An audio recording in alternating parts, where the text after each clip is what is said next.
Welcome to the Ben Don't Break podcast. We are powered by The Source, Ben's locally owned media company and weekly newspaper.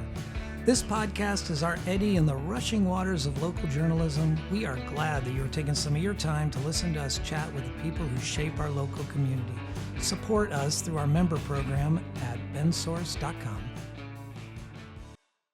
Thank you to our presenting sponsor, RE/MAX Key Properties, a family-owned full-service real estate brokerage specializing in residential, luxury, commercial, new construction, and ranch and land properties. Their new state-of-the-art facility at 42 Greenwood Avenue is a modern, collaborative space and the new home of the Ben Don't Break podcast recording studio. I'm Aaron Switzer, publisher of The Source and co-producer of this fine podcast with Megan Burton, co-producer off screen. If we can, we'll try to entice her to talk, as we always do. I really appreciate you tuning in and listening today. We know there's a lot of ways you could spend your time, and appreciate you spending this half an hour with us. Today we have Jeff Curtis. He is the executive director of the Deschutes County Fair and Expo Center. Previously, he led the Alaska State Fair and spent 18 years as CEO of the Portland Rose Festival Foundation. He has more than 30 years of experience leading major fairs, festivals, and community events through the Pacific Northwest and Alaska. Sound good? That's it. Is That's that me. That's accurate? me in a nutshell, Aaron. That's very accurate. Thanks for being here. I know the fair is coming up close, so you are not without things to do, I imagine, right now. It's busy. We always talk about this crunch time in the industry, and then once the fairs hit, it's really fun. I've been doing this for 30 years. Right. I love the show. Yeah. It's these last couple of weeks leading into it that has the most moving parts for sure. Yeah. I've been planning this thing for months and months and months. Right. Then you start seeing people short circuit. And Yes, for sure. For sure. the stress comes in waves and layers. And so I just talked to our Fair Association team and just said, which is a nonprofit group of volunteers, and just like, look, we're in the business of fun. So we just need to have fun ourselves, even though there's going to be days where we just want to just ring each other's heads on things and bounce your heads against the wall of the challenges. But let's not forget, people are here to celebrate and have a good time. We need to convey that at the fair. Yeah, I don't know if people have been under a rock and not reading our paper or any of the other media. They may not be aware. You are new to this position. Yeah, absolutely. I'm 5 months in, Right. so this is my first fair. So when I have spoke to a couple of groups, and I a question, I was like, "How many have you been to the fair?" And everybody raises their hand. I'm like, "Well, you're up on me." Right, So right. because I have not been to this fair, and then. Yeah. And that's kind of the challenge. At the same time, I think from a strategy standpoint, it's I'm a new lens, a new eyes, and that's been my mantra. And to go into a little more depth on that, I got asked the question my first month on the job from just all kinds of groups, and they're like, "Jeff, what are you going to do? What's your vision? What are you going to change?" Yeah, what's new this year, Yeah, Joe? What are you going to get in there? And what are you going to tweak? And my answer was, I don't know yet. I've taken on, I've really tried. There's been a few areas where I had to intervene. yeah, I just need to see this fair. yeah. I got to see it with my own eyes. I got to see how it functions. I got to see the people. I got to see how it's laid out. I can see it on paper, but it's just not the same. Oh, I think I would be terrified to hear that. I'm tearing it up. I got new ideas about the music, the rodeo, all that Exactly. stuff. And I think given its long history and the number of cooks in the kitchen with the fair, you got a board separate from your county board. Yep. You got a lot of people with opinions about the fair, I'm sure. So probably good to watch. Let's one. watch, learn, and I got to learn the community. Yeah. Central Oregon. I grew up in Spokane, Washington. I'm from the Northwest, but I'm new to Central Oregon. Yeah. So new to Bend, Redmond, and Deschutes County. So I part of the DNA of a good event, specifically a county fair, is seeing who's attends, who's there, and then balancing that with the 365. Their life every day. And it's because you want an event that truly kind of embodies the spirit of a community. And me being new and not living here, Yeah. I need to see it. So, and I'm getting a good feel for that now. So I'm looking Yeah. forward to integrating that further. Yeah, I think it's fair to say that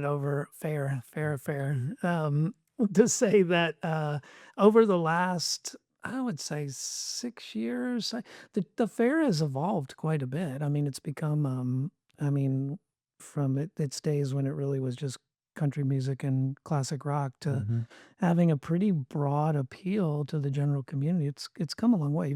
I mean, in my opinion, you've inherited a pretty dynamic festival as far as fairs go, which I always think are rooted in. I mean, they are rooted in 4-H, Yep. but it's become so much more than that. Yeah, I would agree. I think that leadership and the board and my predecessor did a good job of setting this fair up for Yeah. success and broadening its appeal. I think that's key. And you hit on this a little. The DNA and the beginnings of fairs was just a celebration of agriculture and livestock, and Mhm. this goes back to for 100 years Yeah. plus. And we're lucky to have fair for 106 years. So that's the DNA. But affairs have had to evolve and to Yeah. be more contemporary and to have a wide appeal in addition, but also not forgetting that core Yeah. DNA of a celebration of livestock, of agricultural roots, and then that tradition of people just working on so hard on that apple pie they want to Yeah, enter right. it, and And the cans of the cans beans of and, beans and enter that perfect right. peach or that Yeah. orange. Right. That's you don't see that at any other events. Yeah. There's events everywhere and every weekend. I mean, there's choices. But a county fair or Yeah. a state fair, that's this blend where it all blends together to create the magic. Yeah, I was surprised that I found the chickens so fascinating. Like I thought that was one of my Yeah. fair highlights of man, they're crazy. They're just you see such a crazy diversity. And I mean, I'm not a pig guy. I get it. I look over there, they're Sure. big, and they're Yep. like, oh, that's bigger than that one. Yeah. And kudos to you, but the chickens are just weird. It's You part know? it's part of the fair. That's right. And, That's and, right. and it does draws. I think it draws, this goes back to my early as a kid. Like I didn't grow up on a farm. But I went to a fair because I wanted to ride carnival rides. Yeah. And so, but what do you do when you're fair? You end up in the barns, and Yeah. and you're exposed to a different part. And I think that's a magic connection with Yeah. fairs and fairgoers. They take the time to go through the barns, and they see the future of agriculture and future of our youth, whether it be FFA or 4-H kids Yeah. who are raising those chickens, Right. raising those sheep and those goats. And it's just that magical blend that I think works. And yeah, you can maybe not see a pig all your whole year, but you're going to see it at the fair, and gonna you're see it. and you're going to walk through and say, I Right. really like that pig. Yeah. Yeah, and I will say that I mean, you don't see pigs like that. They're like cows. For sure. They're They're well huge. taken care of. Right. Well, how did you end up? I mean, what was your start into the fair and festival world? Where does that Yeah, begin? well, it starts with in the spectrum of sports business. Okay. I mentioned I grew up in Spokane as a young athlete, played all the sports except for football. Yeah. But I love football. Smart. I love football, but Yeah. not to play. I love it too, but I don't want to get Yeah, I don't want to get hurt. CTE, Exactly. fair to say. So, grew up and then I went off to college down at University of Pacific in Stockton, California, and I set on a path to be a sports business major, sports management. I got to check my list. We can make fun of Stockton, right? As Yeah. in our group of. You can tell, yeah, I've been there. I have a lot of memories from Stockton, trust me. But lived there, and then I started my career in minor league baseball at the Stockton Ports, a Alright. Milwaukee Brewers affiliate. Yeah. Basically created my first job when I was still a junior in college, and I was still trying to play baseball a little bit, and then realized that wasn't for me anymore. But really got very, very focused on trying to, as a young kid, just trying to build a career. And so I took an internship at this minor league baseball team, and that was perfect for my educational track. So I wasn't on the fairs and festival circuit at all in those early days. And that was where I was focused. It was fun, job, nice, working, doing everything you want to do at the ballpark. And, and you did those days, you did everything, including Yeah. being the mascot if you Sure. needed to be. And It's the then, entertainment business. it's People forget. absolutely. They say, "Oh, it's sports," You but got to do it. I mean, we had this thing called the horse race out off and we didn't have any digital signs or anything, so we literally had these large cutout horses on large PCV pipe behind the wall, and we were red, blue, green.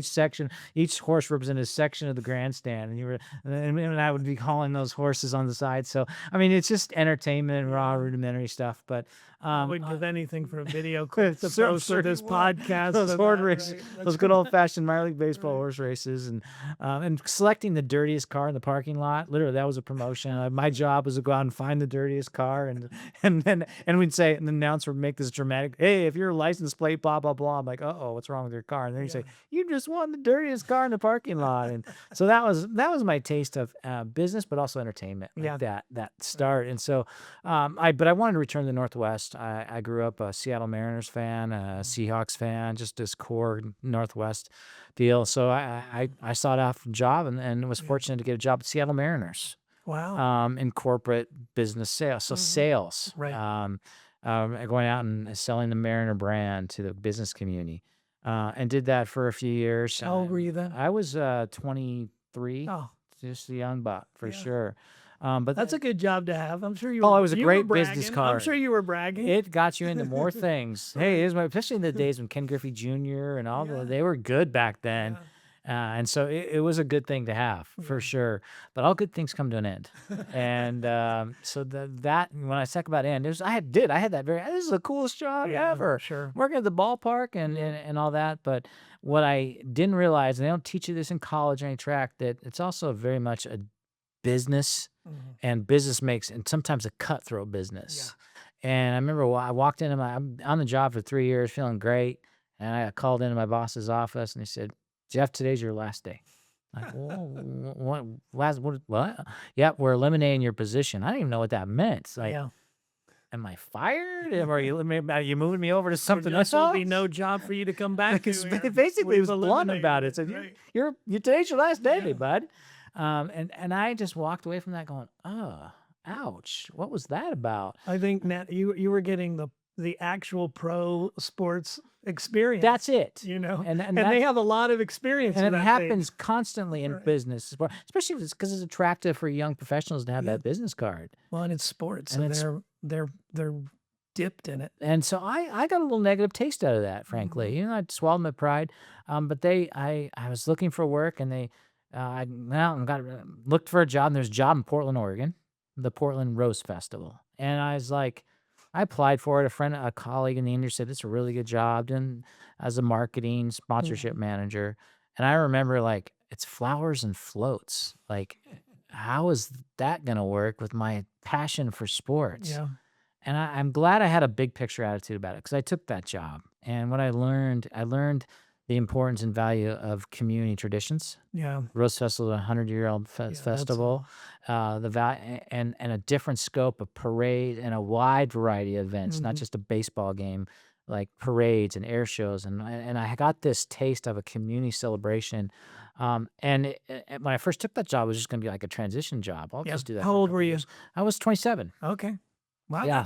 that's pretty It's young to be 27. running a festival. I that wasn't large. quite running it then. Okay. But just 2 years later, when I was like 31, Yeah. the executive director job opened up, and I was fortunate to get it through the hiring process. And I remember the conversation was, "Wow, he's too young. He's too young Yeah, for right. that I'm role." still throwing it out. He's 39 and and running he's the still Rose Festival. he's still young for that. And Yeah. I never shied away from a challenge. And I saw it as a challenge, saw it as an opportunity. And again, when I first started at the Rose Festival at Flowers and Floats, I thought it was like this transition job. I'd be back with another Major League Baseball team or a Right. football team. I met my wife, started to build a life, and I was at the Rose Festival for 25 years. Wow. 19 of which I was its executive director / CEO. Yeah. So, and I grew up as a professional in that realm. Yeah. And what I learned most in that realm is how to work with volunteers, how to rally and make decisions with consensus, Mhm. how to just kind of navigate different interests and different what I'd call centralized politics related to Yeah, to I would think. events. I mean, and I'm talking off the top of my Mhm. head. I got to think running a festival on the streets of Portland is not an easy Not at all. thing. I mean, I would think the politics, the retail politics, Absolutely. a thing like that has got to be a tough road And you're never fully in control. Like, Yeah. you could have an event on downtown Portland that wasn't completely going to be a protest act. It wasn't, and you have an event the next day you're trying to produce it for. I mean, you can have. I mean, it was dynamic, always Right. moving, and it just and I learned how to just make it work. Yeah. And it's evolved over my career there. But I mean, I did introduce some running events. We did auto racing events. We did a variety of things. cool. But the fair is where it kind of, we're talking synergy. Why I'm here. I'm now in Deschutes County running the fair, but there was a waterfront event. It was called Waterfront Village, and I Mhm. was in my tenure. What is Waterfront Village? Is it apartment complexes? What is? So we decided to make it city fair, Oh, okay. an urban fair. So Yeah. we didn't have the animals and livestock, but it was a collection of arts, culture, and music. And I Yeah. landed in downtown Portland and Right. and also kind of a refresh and rebrand to it. Was it on the It waterfront? was on the Yeah. waterfront park and city fair, and it still is there today as part of the Rose Festival celebration. But it was that's the genesis of fair in my Yeah. career, is this Yeah. urban fair, and still it's all the moving parts of Right. a modern fair, especially modern entertainment, except for agriculture Yeah. for sure. And the pigs weren't part of the Yeah. event. Yeah, I would think Portland would have quite a different kind of animal. I'm sure people might dress up like pigs or We frogs saw it or all. sheep Yeah, or yeah, absolutely. right. For sure. In a good way. I mean, it was all, I think that I learned also just to respect, and everybody's an individual. Yeah. And it doesn't, and our event needed to cater to everybody. Right. And I think that that's a core center to my kind of my career, is this special event is a time for an entire community, Yeah. especially one that defines a city or a geographic area. Yeah. So that's what defined my thing. And to fast forward to that, COVID hit. We can talk about COVID and those things. Yeah, Which is always a we game changer. as listeners know, if you say the word COVID, we're going down a hole. We're Talk about and it as a theme, it's one of these things where it comes up every podcast. I bet. Like it was so transformational. But so where were you during I was still CEO of Portland Okay. Rose Festival Foundation. How did that work? Actually, it was most Did you challenging. suspend or did you go forward? We suspended, and the second year was the most challenging. I'll call it controversial, but most difficult decision. The first one was a no-brainer. Right. The festivals in May. Everyone was locking down in March. There's no way. I was fortunate to cancel most of the elements for financially. We could be Yeah. sheltered from the big expense. I was literally days away from green lighting hundreds of thousands of dollars to build those floats. Right. And had I canceled the festival 3 weeks later, we would have been out a lot of those dollars. yeah. So, what I look back at the COVID era is that I was, and the team of Rose Festival leadership, is that we protected that institution pretty well, because Yeah, it good. could have took it under. Yeah. We got our corporate partners who funded it to stay with us and keep funding us, Yeah. even though there wasn't an event. Right. And we did a hybrid virtual festival. We introduced something that actually was caught on to other festivals across the country. In fact, the Indianapolis 500 is still doing that with their drivers today. We called it the Porch Parade. Because we couldn't put a parade on the right. streets. So what we did is we basically took a parade out into the neighborhoods, and then we created elements, and we literally did these little small parades. But what was most special about it is we did this porch parade in the context of anybody can go out and do the parade thing if neighborhoods would decorate their porches. That's called porch parade. So and we did a little map across the city that showed all the decorations. Yeah. And so people could make their own parade. They'd get in their Wow. car and just drive around in different neighborhoods with a floral theme. Yeah. And that just, That's pretty cool. the show goes on. Did that fall apart after COVID? We did. Yeah. We discontinued it, and Right. we moved on. There were a lot of cool things that got born out of necessity in the pandemic, and then as soon as the pandemic was over, it was abandoned. Like we used to do a drive-in movie, Yes. and I look back on it, and we just bailed. We could had it been our core business, I think we would have kept going. But Yeah, you invented so many things, and we did that. So it lived life, and it was a good life. But then, and the second year of COVID, so that was 2020.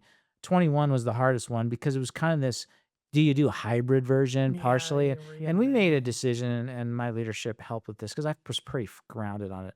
If I was to bring back the Rose Festival, it needed to be a true Rose Festival. Oh yeah, And so this half version, yeah, I just didn't feel like the brand, and I didn't feel like the public would respond to it very well. So we made that second call, which was hard. That was Yeah. the toughest one, is to say no Rose Festival for 2 years in a row. yeah.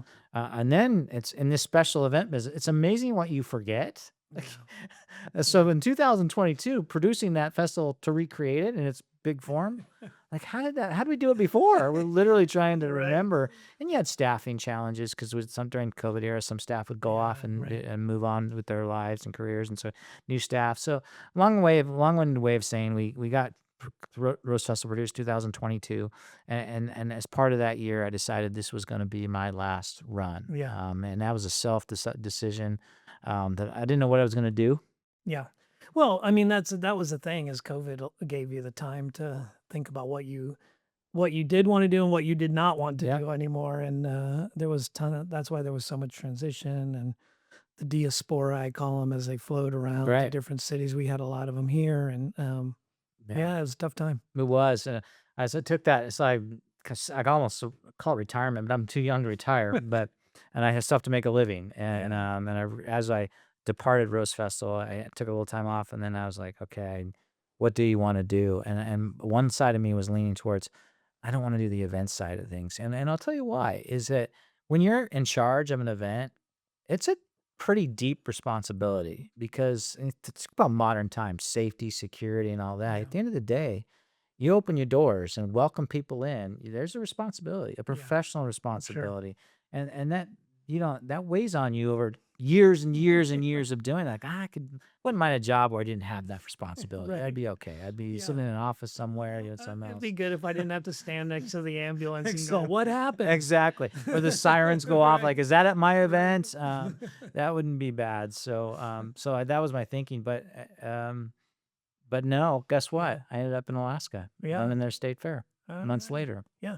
Where is the state fair in Alaska? It's in Palmer. It's about Okay. 35 miles north of Anchorage. So, How's it compared to the Deschutes County Fair? it's scope-wise and acreage about the same. Okay. Much older fairgrounds, and we can talk about Deschutes County. What a special Yeah. piece of property we have here.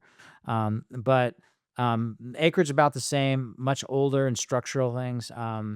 But what size-wise, it's about twice the size from an attendance standpoint.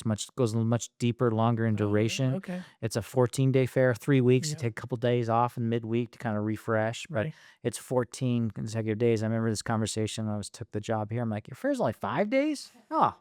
And Rose Festival was like 34 days if you Wow. counted all the event days. Yeah. Like 5 days? What the heck? My mental image of an Alaska fair running for 2 weeks is rough. I mean, what was the dynamic? Yeah. I mean, a lot of people coming out of the woods. No. No. No, I tell you Urban? what. Yes. Okay. This is See, I'd love to have my preconception. yeah, shattered this is 'cause- completely shattered. I took that job with a lot of research, but what I found is hey, it's the largest special event in the state. Okay. Half the population basically goes there. Yeah. Now, Anchorage, They come Palmer, from all over they the come from all state. over the state, but it definitely serves the Anchorage, and Anchorage is a pretty good sized city. Yeah. It's 180,000 people. And then Wasilla and Palmer area, which is 35 miles to the northwest of Fairgrounds, serves another 50 to 75,000 people. So Okay. it's a pretty good sized urban metropolitan area. Yeah. It just happens to be in Alaska. But it definitely, so it serves all that. So it has its modern needs of a major event. But people from all over the state, but you'd be surprised the amount of out-of-towners that come to the Alaska State Fair. It has a very rich and unique tradition as being one of the most unique fairs in the country. And there are some things that make it stand out. It's giant vegetables. We're talking 2,000-pound pumpkins Wow. because it's growing season with the way that it's light out all the time. Yeah. So things grow really well.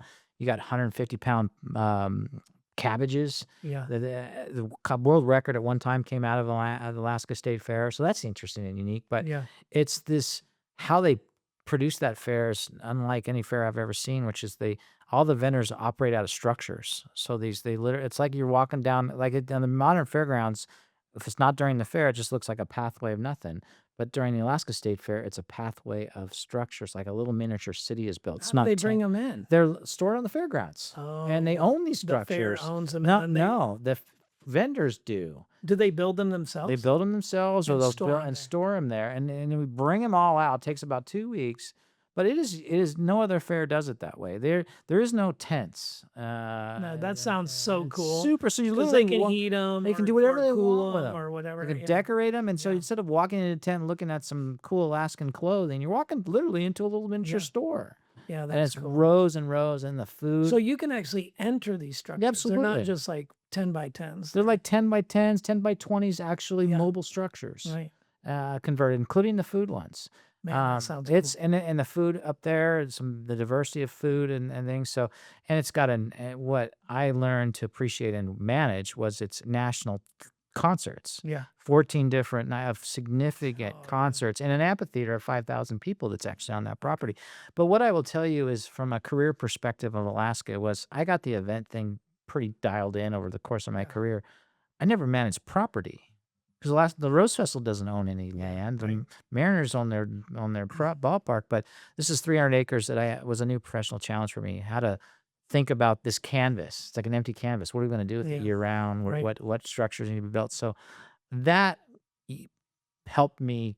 I call it a new gear in career, and that actually really, really, really helped me gear up for this job. Yeah, and you got a very similar situation at the fairgrounds. Very, very similar, Yeah. strikingly similar for sure from a structure and fairgrounds perspective. We're reaching close to the end of our time. Is there? Tell us a little bit about. I know you're just going to watch and wait on the Deschutes Fair. Yeah. I'm looking forward to a bunch of these structures coming in. It sounds like such a better way It's to pretty go. cool. You got the land to allocate. You can credit this podcast. That's to hey, wait a minute. I will keep the pressure on because I don't want to travel to Alaska to see it. For But I sure. want to hear it this one. Yeah. But is there what are you is there anything new or what for this year's fairground is gonna can people expect? I think people can expect the fair that they love and appreciate already, right? Yeah. This blend of agriculture, this blend of contemporary entertainment. You got to talk about the concert lineup that they started to really build before I got here, and it's really, really solid with Sarah Evans and Tyler Hubbard. Sarah Wednesday, Tyler Thursday, Jaw Rule on Friday of the fair, Saturday Clay Walker. Definitely, there's 3 country stars. We're still kept some of that country stuff, and then Banda Carnival on Sunday. And then there's a rodeo, obviously. It's called the fair. Right. So all these things you can appreciate, but I like to talk about that. I like what's new. We have an off-axis BMX bicycle exhibit doing stunts and things on the cool. fairgrounds. That'll be new, and I think you'll see a little bit of a different flavor to the entrances that I've kind of cleaned up a bit. Okay. But at the same time, I answer this question like, just come and appreciate your fair. It's really your fair. And as we look, we build a team and have the vision to ultimately make adjustments because there'll be adjustments we'll make. But for the most part, I think it's going to be a great fair for everybody that appreciates that. There's a new double-decker carnival ride called the Carousel. It's your traditional carousel, only 2 decks, which is that's kind of different and unique. And it's not, and then we'll never had that here. So our friends at Davis Shows and. Unlike Jefferson, which is tough, they don't have a carnival this year. Jefferson County Fair, and we have one, and we have a really, really good one. Now. Yeah, it's a big difference. We have one. We have a really good one because we're a bigger show and all the resources of that. So to answer the question, I'm just really looking forward to opening the gates and welcoming the public of 5 straight days of amazing fare and the food. I mean, it's fair food. Right. How can you go wrong with elephant ears? You And can find something. find something for you and just enjoy whether you go. And the concerts are free unless you want a VIP front row thing. That's pretty unique as great. well. So. Yeah. Well, Jeff, thanks for taking some time. I know it's coming up. Dates for the fair? Yeah, dates are July 29th through August 2nd. DeschutesFair.org. Go on our website. Pick your experience. Pick your date. And just want to see everybody out celebrating at Deschutes County Fair and Rodeo. We'll have to circle back with you after you've been completely doused in the enthusiasm of the Central Oregonian Fair mania. For sure. I'd love to come back anytime. And this time just flew by. I appreciate you having me on. Jeff, thanks for being here. This is the Bend Don't Break podcast. If you like what you heard, go on to bensource.com, become a member, support us so we can bring Jeff back and see if he's actually going to build those structures that I'm never going to forget about because they sound so cool. Thanks for having me on. Appreciate it. You've been listening to the Bend Don't Break podcast powered by The Source Weekly. To read, hear, and see more of what we do, go to bensource.com.